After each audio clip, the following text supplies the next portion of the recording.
Buenas, nos encontramos el día de hoy junto con mi compañero Jonathan Parra Ortiz y mi persona Lili Tatiana Millán con el fin de explicarles a ustedes dos métodos.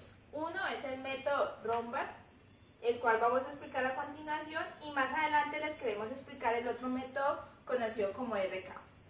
Bueno, el método Romberg es un método de integración numérica, el cual está basado en el método del trapecio, ¿cierto?, que consiste principalmente en partir en segmentos para poder calcular el área bajo la curva de una función. La diferencia que tiene este método con el método de trapecio simple y múltiple es que este método primero utiliza las ecuaciones para calcular los valores de un nivel y luego empieza a procesar esas ecuaciones hasta llegar a un punto en el que ya se tiene el valor exacto de la ecuación bajo la curva, del área bajo la curva de la función. Otro método muy conocido para calcular el área bajo la curva, el cual vale la pena mencionar, es el método Simpson, de 1/3 y 3/8. Este, a diferencia del método de Romberg o el método del trapecio, que traza líneas rectas bajo la curva formando trapecios, tiene dos casos. En el primero, en el método de Simpson de 1/3, tomando 3 puntos, el método Simpson de 1/3 traza una curva tratando de imitar el área. En cambio, el método Simpson de 3/8 toma como base 4 puntos y formando un polinomio de tercer grado para así buscar acomodarse más al área de la integral. También es importante resaltar que el método del trapecio simple y como el método Romberg se basa en este método, es lineal, o sea, genera una línea recta por debajo de la función. En cambio, este ya es más como una ecuación cuadrática. Que busca adaptarse a la función. Como una parábola que busca adaptarse a la función. Bueno, a continuación nos vamos a explicar en qué consiste este método. Este método lo que hace es, primero en el enunciado, o pues la persona que lo quiera realizar va a escoger qué cantidad de niveles quiere, dependiendo como de la exactitud que requiera, va a utilizar, o sea, cuántos niveles se van a utilizar. Luego, se tiene la ecuación y se va a empezar a calcular los valores de cada integral basándose en la fórmula del trapecio. Entonces, es decir, digamos, yo digo que en la primera quiero una partición n igual a 1. En la segunda quiero una partición n igual a 3. Listo. Ya con estos valores paso al segundo nivel, al tercero y al cuarto, metiéndolo en unas ecuaciones que se van a calcular con esta expresión que tenemos acá, donde k es el nivel que yo quiero. Por ejemplo, si yo quiero calcular cuál es la ecuación del nivel 2, entonces meto aquí k igual a 2. Y así sucesivamente para ir calculando la de todos los niveles. Como ejemplo, utilizaremos una ecuación de nivel 3, como la que tenemos acá abajo, donde el nivel 1 estará los valores vendrán desde el método del trapecio simple. El nivel 2, estas dos fórmulas serán halladas con la que acaba de mencionar mi compañera, las cuales tienen una característica, que esta IM y esta IL tienen significado. IM siendo la mejor aproximación, que va a ser la inferior. Sí, a medida que no va bajando, o sea, va a haber mejor aproximación a la integral bajo la curva. Entonces, las que están en la parte inferior van a tener una mejor aproximación que las de la parte superior. Para esta se tomarían las dos primeros y para esta los dos últimos. Luego de tener el nivel 2, como queremos avanzar a un tercer nivel para mayor exactitud, tomando estas dos, formamos esta, guiándonos de la ecuación, formamos esta de acá, y de estas dos tomamos la mayor, la mejor y la peor aproximación. Bueno, a continuación vamos a explicar un ejemplo para que quede mucho más claro el método que acabamos de explicar. El ejemplo consiste en hacer la integral desde 0 hasta 1 de la función de x a la 2. Entonces, en el ejemplo nos dicen que calculemos los segmentos 1, 1/2 y 1/4. ¿Qué quiere decir esto? Que h es 1, h es 1/2 y h es 1/4. En el primero habría que aplicar el segmento de integración, la ecuación del trapecio simple, pero nosotros dos, como n es 2 y n es 4, es aplicar la del trapecio múltiple. Bueno, entonces para ese primer segmento lo que hacemos es reemplazar los los valores de h, que sería 1 sobre 2, esto es de fórmula, de f de a.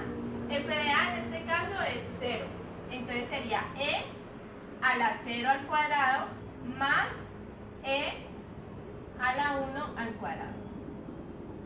Y este valor es de 1.8591. Ahora pasaremos a explicar la fórmula, el segundo segmento, que utilizará la fórmula de trapecio múltiple, donde I2 va a ser igual a h, que en este caso va a ser un medio, sobre 2, por la función evaluada en a, o sea, Euler a la 0 a la 2, más 2 veces esta sumatoria.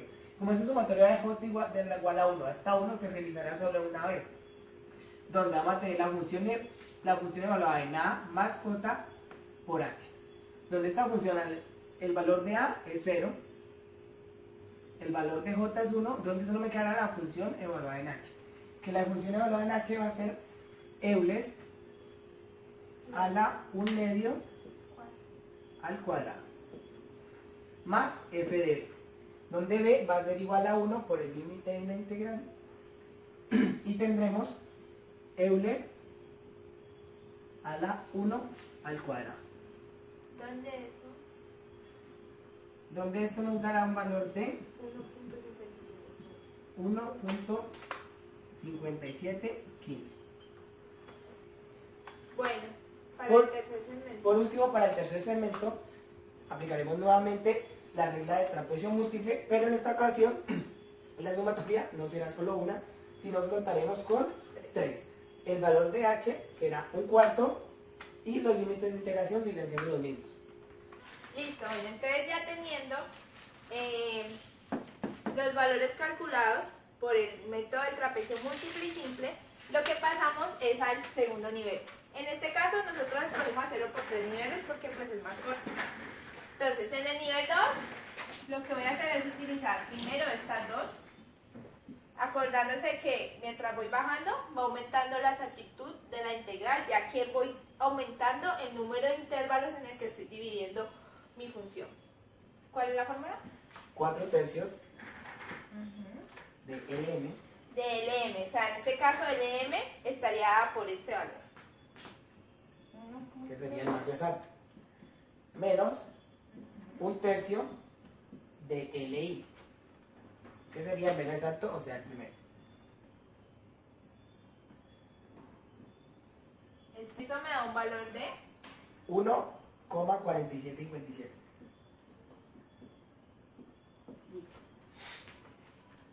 y aquí utilizo estos dos, donde aplico la misma fórmula, o sea, 4 tercios de I3, que es el más exacto, menos un tercio de 1.5715, que sería el menos exacto, dándome un valor de 1,4637. En el nivel 2 ya podemos notar que están muy cerca los valores, así que para el nivel 3 haremos esta operación, juntaremos estos dos, donde la fórmula será 16 quinceavos de L del más exacto, que sería en este caso 1,4617 37 menos 1 sobre 15 un quinceavo de el menos exacto, que sería 1,4757, dándonos esto un valor de 1.4629. así llegando a la solución de la integral del área bajo la curva. Ahora vamos a hablar de ecuaciones diferenciales ordinarias, abreviadas EDO. Las EDO involucran 3 grandes factores, entre esos una variable independiente x, una función y de x y una o varias derivadas. Otra característica de la ecuación diferencial ordinaria o EDO es el orden. En este caso el orden es el valor de la máxima derivada. Por ejemplo, en la primera tenemos una ecuación de segundo orden porque la derivada mayor es de 2'.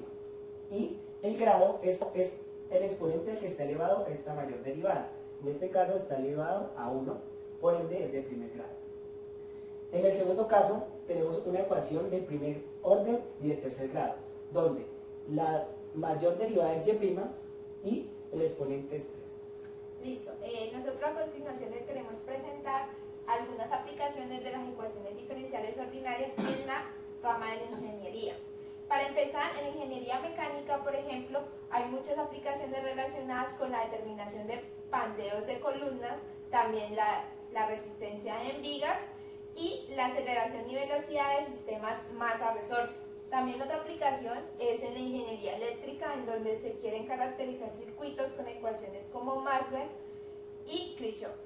En nuestro caso, la ingeniería agrícola, contamos o nos ayudan las ecuaciones diferenciales ordinarias para describir el crecimiento de un cultivo. Para resolver ecuaciones diferenciales ordinarias contamos con diferentes métodos. En este caso vamos a tocar el método Runge-Kutta, abreviado RK. Los métodos Runge-Kutta son métodos de solución de ecuaciones diferenciales que logran una exactitud del procedimiento de la serie de Taylor, sin requerir del cálculo de las derivadas superiores. Listo. Los métodos RK en general es como tomar la ecuación Euler, ¿cierto? Se basan en esta ecuación. La diferencia es que la función x sub y sub i es reemplazada por un promedio ponderado que se puede observar en la parte baja, en donde se tiene constantes k sub 1, k sub 2, que llegan hasta el valor del orden que se le dé a la ecuación. Ahora, para entender mejor el método de Runge-Kutta, vamos a darle solución a esta ecuación de cuarto orden. Para resolver por método de Runge-Kutta tenemos esta fórmula que dice que y2 va a ser igual a y1 más un sexto de h por k1 más 2 veces k2 más 2 veces k3 más k4. Inicialmente tenemos que hallar los valores de k1, de k2, de k3 y de k4. ¿Cómo realizamos esto? Con la siguiente forma: para hallar k1 tenemos que evaluar la función en x1 y en y1.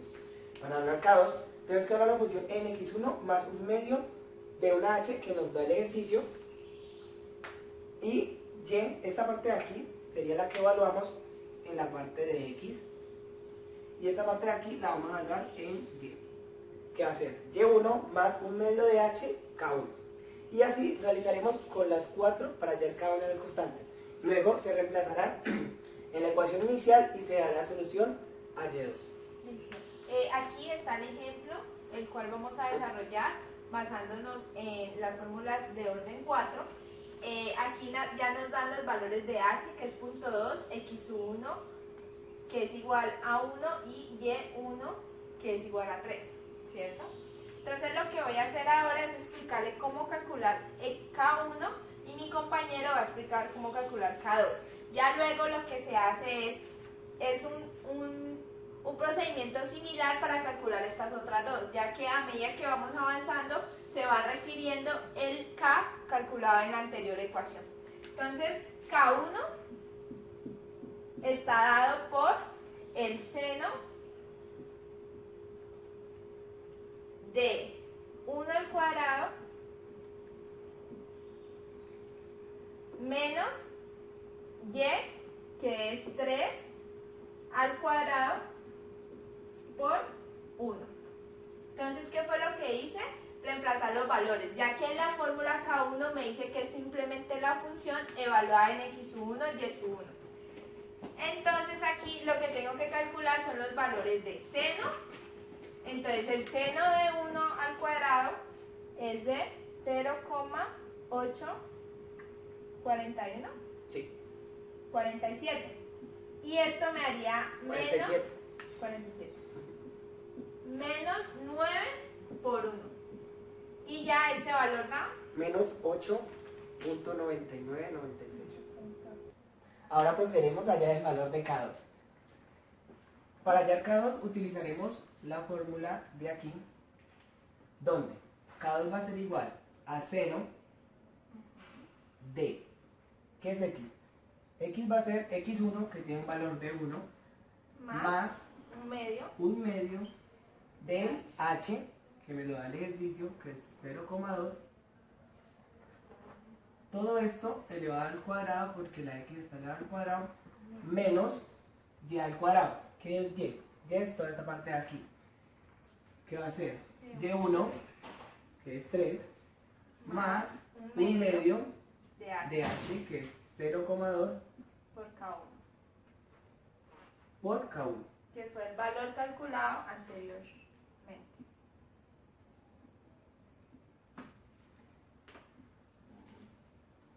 Al meter todo esto en la calculadora, llegamos a que K2 es menos 4,417. De igual manera, hallaremos los valores de K3 y K4. Bueno, entonces ya al tener todos los valores de K1, K2, K3 y K4 que se calcularon como se explicó anteriormente, procedemos a meterlos todos en la ecuación, que es y sub 2 es igual al valor de y sub 1, que es este valor que nosotros ya tenemos, que es 3, más un sexto de h, que es 0,2. Todo esto se multiplica. K1, que es este valor que ya calculamos, que es menos 8,9825, más 2 veces K2, que es 4,417, más 2 veces K3, que es 6,54, más K4, que es menos 18,55. Todo esto me da que y sub 2 es igual a 2.22. 2.22. Dando así la solución de Y2. Buenas, nos encontramos el día de hoy. Qué muy estúpido. Buenas.